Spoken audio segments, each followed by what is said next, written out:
అరెవ్వా AP మాజీ పంకపాటి మంత్రులు multi talented లీడర్లే ఉన్నట్టున్నారు కదా. రాజకీయాలు చేసుడే కాదు, పాటలు పాడుడు, డ్యాన్సులు చేసుట్లా అస్సలే తగ్గుతలేరు.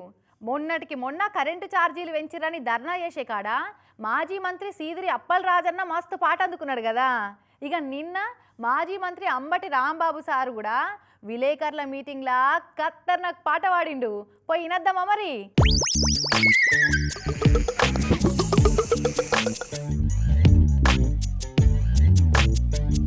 ఓకేనా? Hello, okay.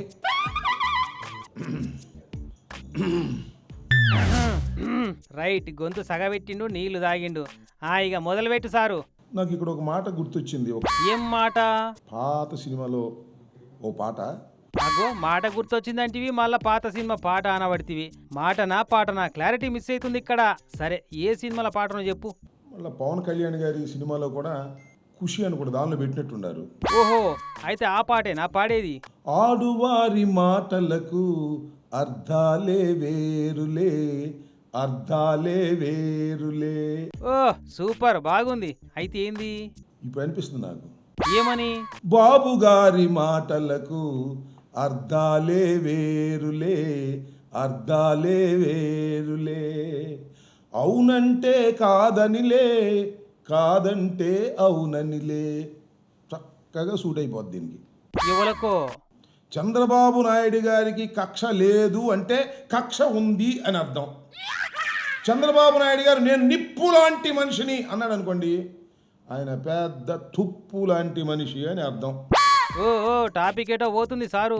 ఏదో పాట పాడతావు అనుకొని వస్తే పవన్ సారు పాట తీసుకొని బాబు సారుకు లింక్ పెడితివి. నీ పాటకో దండం, నీకో దండం సామి. రైట్గా. కానీ ఈ పక్కపాటి మాజీ మంత్రులు మంచిగానే నేర్చిరు కదా పేరడీ పాటలు. మొన్ననేమో సీదిరి అప్పలరాజు సారు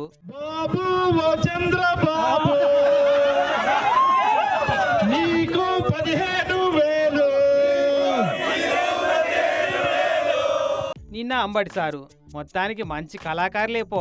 బాబు గారి మాటలకు అర్థాలే వేరులే, అర్థాలే వేరులే. అవునంటే కాదనిలే, కాదంటే అవుననిలే.